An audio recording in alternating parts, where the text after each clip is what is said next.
Oke, halo semua. Dan sekarang kita bakal kembali ngelanjutin karirnya si Asep di seri MotoGP. Dan sorry banget ini kemarin gue lupa untuk masuk di sesi kualifikasi saking cepet-cepetnya untuk ngeklik beberapa weekend struktur ini. Dan ternyata gue lupa ngeklik ini sesi kualifikasi sehingga sekarang kita udah skip ke sesi sprint race event. Jadi kita akan start dari posisi paling akhir atau posisi paling buncit.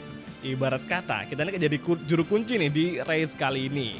Dan jeleknya lagi nih di MotoGP di balapan sprint cuacanya lagi hujan, yang otomatis balapannya makin sulit nih. Jadi makin double tingkat kesulitan untuk balapan di MotoGP. Tapi tenang saja, gue usahain di sesi race-nya kita bisa untuk nyuri poin yang lumayan karena kualifikasi kita emang suka ngedrop, tapi di race-nya lumayan bagus. Dan sekarang langsung saja kita mulai untuk race di MotoGP. Menuju tikungan pertama, hati-hati, kita hindari collision sebisa mungkin. Oke, nice. Kita tahan dulu, kita beli inside line, kemudian di tikungan 2 exit kembali, right high device on, kita susul riders dari gas-gas, kemudian kita coba led braking, hati-hati. Inilah dia sebuah manuver yang berhasil kita lakukan dengan Asep langsung beranjak di tempat ke-12. Dan kini Augusto Fernandez kita overtaking dan bahkan Jorge Martin mental di urutan ke-11. Nah, kita dari outside line, kemudian kita nggak ada kontak yang cukup berbahaya ya, meskipun kita masih diberikan hukuman, diberikan peringatan dari MotoGP Steward. Wet race tuh kalau kita berani ngambil pengereman lebih dekat sama tikungan, biasa emang ada kemungkinan kita bisa untuk menyusul rombongan riders lumayan banyak. Tapi kalau kita terlalu lebar juga bahaya, kita malah melebar dan kayak ini kita malah turun lagi di tempat ke-8. Tapi it's okay. Nah, tikungan ke-9 alias tikungan V, kemudian exit corner lagi. Sementara waktu yang menjadi pimpinan race ada Enea Bastian ini, diikuti oleh Brad Binder dan juga Marco Bezzecchi. Nah, sekarang kita akan mencoba untuk menyusul dulu Miguel Oliveira, tepatnya di tikungan ke-11 yang ada di depan. Ini posisinya nurun dan kita harus lebih hati-hati. Semoga tidak sampai terlalu late braking. Langsung kita overtaking Miguel Oliveira dan ternyata pengereman kita kurang bagus sehingga sebuah kontak terjadi. Langsung saja pastinya Asep akan diberikan sebuah peringatan yang ketiga dari MotoGP Steward. Melewati tikungan terakhir dan sekarang menuju lap kedua di Japan Grand Prix di sirkuit MotoGP. Dan fix 3 peringatan kita dapatkan sementara waktu di sesi sprint race event. Aduh, malah ngelebar lagi, astaga. Susah loh ini. Dan kembali Martin datang menyerang. Kita ambil kembali tempat ke-8 dari Jorge Martin tadi. Menuju tikungan ketiga dan kini Miguel Oliveira tengah berusaha keras untuk mendefend serangan dari Surasep. Namun KTM terus berusaha keras untuk bisa menyusul perwakilan dari Aprilia Riders. BTW ini si Miguel Oliveira merupakan mantan dari tim Red Bull KTM Factory. Dan sekarang kita lagi duel sama Doi Jui. Oke, tikungan kelima, exit corner dan kini menuju tikungan ke-6. Keep focus, keep fighting. Menuju tikungan chicane alias tikungan ke-78 dan ternyata kita malah nyentuh area track limit sehingga 4 kali peringatan kita dapatkan. Tinggal 1 lagi peringatan, kalau kita sampai ngelewatin area track limit, oke, kita bakal diganjar long lap penalty. Tapi ya untung saja untuk area dari long lap penalty di MotoGP ini tergolong cukup mudah untuk kita lalui, tidak seperti di Thailand yang cenderung panjang dan emang susah banget sekiranya buat dilewatin. Oh, hampir saja Surasa menabrak ekor dari motornya Miguel Oliveira. Tapi sekarang di backstride kita lihat apakah si Yase bisa ngelakuin serangan kepada Miguel. Dan ternyata di top speed kita berhasil mengejarnya. Dan kita kembali berside by side dengan Miguel Oliveira. Oke, nice. Kita tidak melebar dan langsung menutup jalur yang akan segera diambil oleh Miguel Oliveira. Sehingga sekarang Surasa berhasil kembali masuk di tempat ke-7. Come on guys, 1 lap lagi di sprint race event. Miguel Oliveira datang begitu cepatnya sehingga kita tidak ada persiapan untuk menahan serangan dari Miguel Oliveira. Lap ketiga, lap terakhir yang akan kita lewati. Hati-hati. Oke, kita fokus ke fighting. Kita ambil inside line.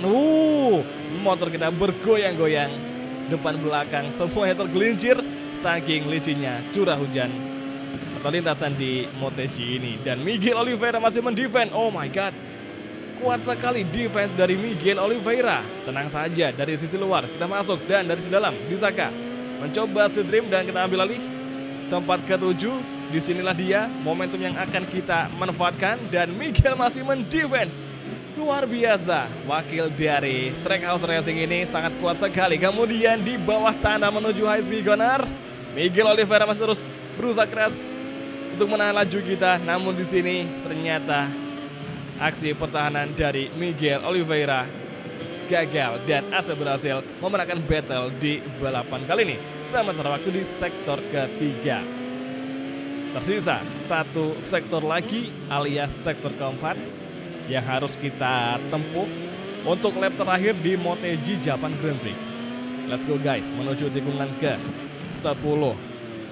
Stay gear 1, hati-hati. Dan sekarang, apakah mungkin Fabio Di Gia bisa kita susul? Mengingat jarak yang sekarang ini kita sama si Di Gia lumayan jauh, sekitar 0,8an, sangat jauh sekali. Oke, tikungan ke-11. Last sektor yang paling tricky di MotoGP. Kemudian exit corner, melewati tunnel, menuju last chicane. Semoga tidak sampai melebar dan semoga tidak sampai track limit. Dan kini exit corner di tikungan terakhir menuju finish line. Dan Surasep menempati urutan ke-7 di sprint race event untuk GP Jepang. Ya meskipun kita nggak meraih posisi pertama, tapi ini hasil yang cukup lumayan jika mengingat kita startnya dari urutan paling akhir. Jadi it's okay, ini nggak masalah, masih ada main race event yang katanya bakal berlangsung dengan cuaca kering. Dan Pecco Bagnaia menjadi juru kunci. Di klasemen masih unggul 35 poin dari Marco Bezzecchi. Bahkan di klasemen tim pun kita masih unggul dari Ducati Factory. Oke, langsung saja menuju ke sesi main race event. Cuaca kering, namun ada sedikit perakiraan nanti bakal variabel. Jadi yang semula mendung itu bakal berubah ke cuaca hujan. Kali ini kita nggak akan menggunakan komponen medium karena nanti toh juga bakal masuk ke pit. Jadi ya pakai soft aja supaya dari awal balapan bisa ngacir cuy, bisa kenceng, sekenceng-kencengnya. Oke, langsung saja kita mulai main race event di MotoGP. Let's go. Oke semua, dan inilah dia sesi main race event untuk MotoGP Jepang. Red Bull KTM Factory yang akan segera menyusul barisan terdepan. Langsung saja kita mulai. Oke, langkah pertama kita bakal mencoba lihat braking dari sisi luar. Kemudian hati-hati, kita ambil inside line, kita overtaking satu wakil dari Yamaha dan terjadi overtaking dari Asep kepada duo Yamaha. Dan sekarang Asep masuk di posisi ke-13 dengan sangat cepat sekali. Dan sepertinya beberapa crash terjadi selepas start dimulai. Luca Marini kita susul untuk posisi ke-8 dan masih belum bisa. Oke, masih berjuang terus untuk Asep. Kemudian menuju tikungan ke-5, entry corner. Kita overtaking Luca Marini. Finally, satu wakil dari Honda sudah kita overtaking. Dan ternyata saat ini Maverick Vinales diganjar hukuman long lap penalti. Tony Arbolino di posisi ke-6. Masuk perlahan. Sektor paling gue suka di Jepang. Dan kemudian kita ambil inside line. Tony melebar, kita ambil inside. Kemudian akhirnya Asep masuk di tempat ke-6. Kini Enea Bastian ini masih menjadi pimpinan race. Dan kita malah melebar serius sekali. Oke, hati-hati. Exit corner menuju tikungan ke-10. Giliran Vinales yang akan segera kita susul. Tapi kayaknya nggak akan lama karena Vinales itu bakal diganjar hukuman long lap penalti akibat dia ngecrashin salah satu pembalap yang ada di tikungan pertama tadi. Jadi dia mendapatkan sebuah hukuman yang setimpal dari apa yang telah dia perbuat. Saat ini di last sektor, Asep kembali masuk di tikungan chicane alias last corner. Kemudian sekarang menuju lap kedua, Bastian ini masih menjadi pimpinan race, diikuti oleh Binder dan juga Marco Bezzecchi. Sama aja kayak balapan seperti tadi, nggak ada perubahan sama sekali. Lap kedua berlangsung dan kini kita harus lebih fokus lagi mumpung masih belum ada turunnya hujan.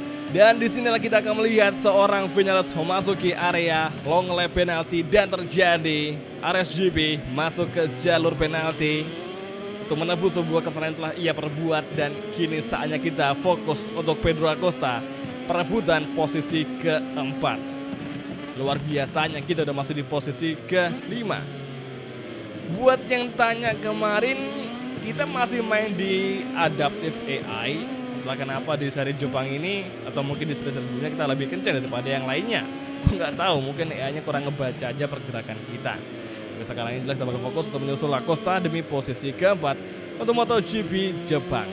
Nah sekarang giliran Surasep akan masuk di tikungan ke-9. Kita mencoba late braking, agak melebar kembali ke resilang, kemudian exit corner RHD on.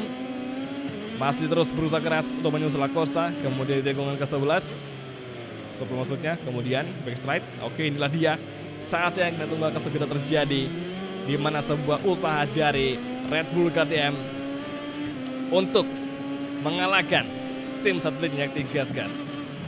Oke, kita mencoba late braking. Dan sekarang game semakin rapat, peluang besar tercipta. Last sector, kita masuk mengovertaking Acosta, bisakah? Dan ternyata masih belum cukup berani untuk Asep mengambil manuver menyusul Acosta. Exit main straight menuju lap ketiga. Ini ya Bastian yang masih menjadi fastest lap of the race dari hasil lap time di lap sebelumnya, yakni lap kedua dengan waktu 1 menit 43,701. Masih Acosta depan kita. Kita mencoba lagi untuk late braking dan akhirnya masih rapat. Ini merupakan musim terakhir kita dengan KTM karena nanti next season kita bakal coba untuk bergabung dengan tim lainnya. Dengan cara mereset karir kita bakal ngulang lagi dari awal karena kita pengen sosoknya Pecco juga ikut andil dalam perebutan gelar juara dunia seperti di posisi pertama. Gak tahu pasti ntar kita bakal gabung sama tim mana, tapi semoga aja bisa gabung sama Ducati. Dan kini overtaking untuk Acosta terjadi dari Surasep, namun Acosta kembali melawan dan dia melebar. Kita manfaatkan manuver dari Acosta yang melebar tadi dan astaga kita malah nge-shortcut sehingga sekarang peringatan kita dapatkan. Come on guys, tikungan ke-9. Inilah dia saat-saat genting pertarungan antara tim satelit melawan tim Factory, antara Gas-Gas dan juga Red Bull KTM, antara Asep dan juga Pedro Acosta. Giliran kita overtaking Acosta di exit corner dan kini kita masih kembali beradu kecepatan di lurusan backstride. Tapi di pengereman kita usahakan kita mengovertaking, langsung kita ambil inside line dari Acosta. Masih kembali bertarung, berduel di bawah tunnel di sektor terakhir di lap ketiga ini. Last chicane, hati-hati menuju last corner dan sekarang keluar terakhir menuju lap keempat. Here we go. Kita masih menjadi pimpinan klasemen meskipun Bezzecchi mulai menyusul. Entry perlahan, force corner. Acosta kita manfaatkan dia dari sisi dalam, kita overtaking, tapi di exit corner kita berdua masih bersikeras terus berjuang agar tidak ada yang bisa kalah. Oh, Acosta datang dari inside line tikungan ketiga, dia melebar, kita ambil inside line dan kita manfaatkan melebarnya Acosta tadi dengan sangat baik sekali sehingga sekarang Red Bull KTM Factory berhasil menempati urutan keempat bersama Asep Surasep. Lawan berat kita bukan lagi Ducati di balapan kali ini, melainkan tim bawahan kita yakni tim Gas-Gas Tech 3. Acosta cukup merepotkan di balapan kali ini. Dan sekarang guys, bisa kalian perhatikan di layar HP kalian, layar TV dan laptop ini masih belum ada. Oh, tanda-tanda hujan sudah turun di pertengahan race GP Motegi. Rintik hujan mulai membasahi arena sektor 3 untuk GP Jepang atau di sirkuit Motegi ini. Akankah drama white race terjadi antara kita berdua? Yang mana Acosta dia mungkin akan lebih berusaha keras lagi jika cuaca seperti ini. Tapi kayaknya sih enggak ya, karena gue yakin pasti para pembalap bakal lebih hati-hati lagi. Dan notifikasi flag to flag sudah dinyalakan. Satu orang masuk ke pit, siapakah dia? Marco Bezzecchi sepertinya masuk ke pit. Marco Bezzecchi Oh, bukan Bezzecchi, tapi Brad Binder, rekan tim kita, yakni Brad Binder memasuki area pit untuk mengganti motor. Swipe bike cuy, swipe bike. Oke, ini masih lap kelima. Gue rasa kalau kita masuk ke pit sekarang atau di lap kelima ini kayaknya nanggung banget. Apakah kita perlu bertahan saja menggunakan kompon ban slick atau kompon ban kering di cuaca yang sangatlah basah ini, super tricky. Gue takutnya malah kayak Jorge Martin masuk ke pit 2 kali, itu chaos banget. Oke, ini kita bakal ngikutin aja apa yang dilakukan sama 2 riders yang ada di depan kita, yakni Bastianini dan juga Marco Bezzecchi. Kapan di antara mereka ada yang masuk ke pit, kita bakal masuk ke pit juga ngikutin mereka. Nah sekarang masalahnya Acosta lagi di belakang kita.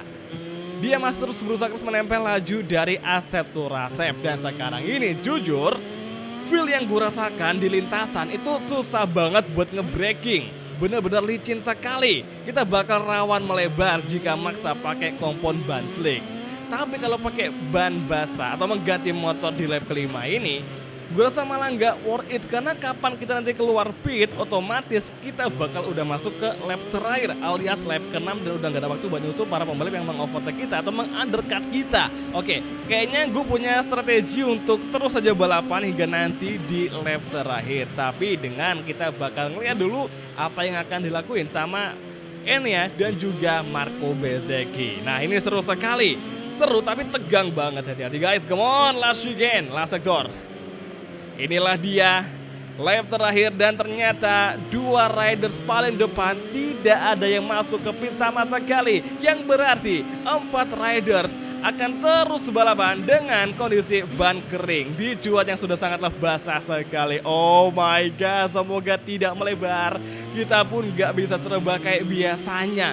Bener-bener harus menjaga kestabilan. Kita bakal lebih early braking. Hati-hati kawan-kawan. Inilah dia Acosta masuk mengovertaking berani sekali dan kita lawan kembali Acosta di sini di tikungan ketiga, tikungan keempat. Hati-hati. Oh, pelan sekali dan Enea Bastianini terjatuh kawan-kawan.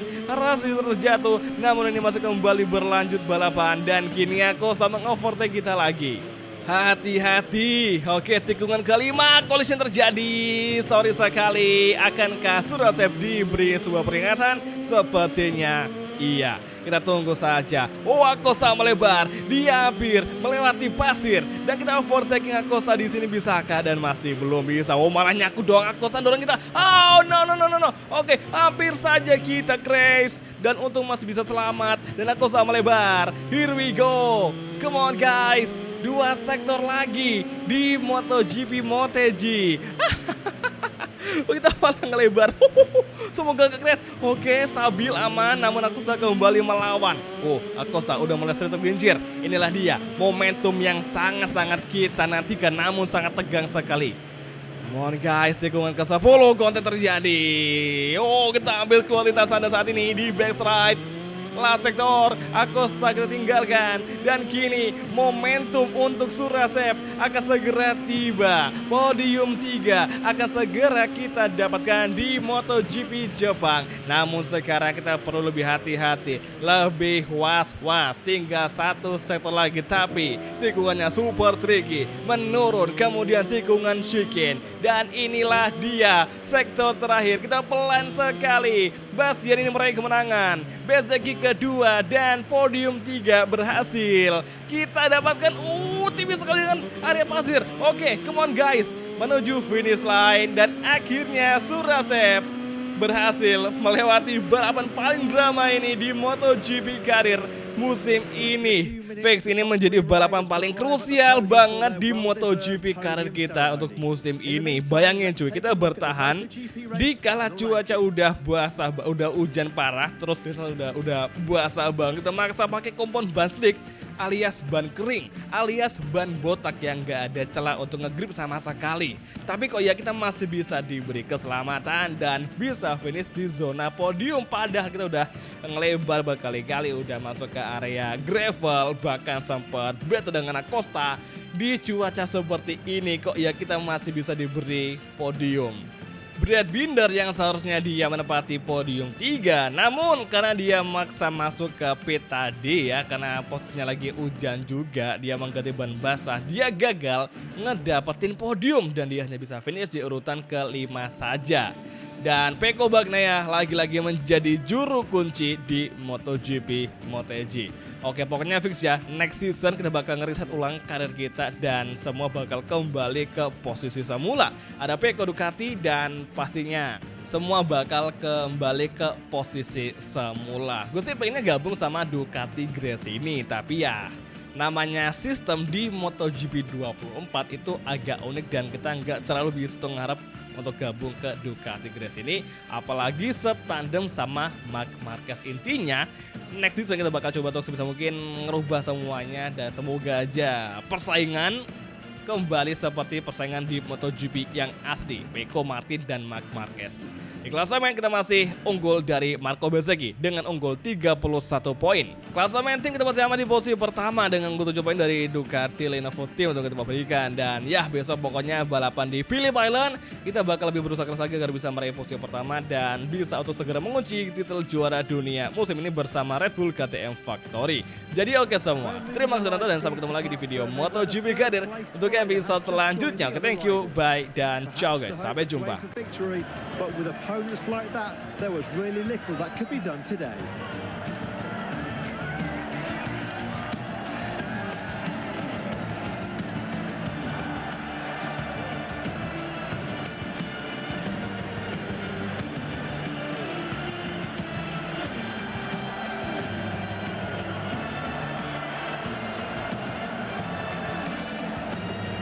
The beast was fantastic. Today, Bastianini rode great and rightly takes the top step of the podium. Bastianini is there.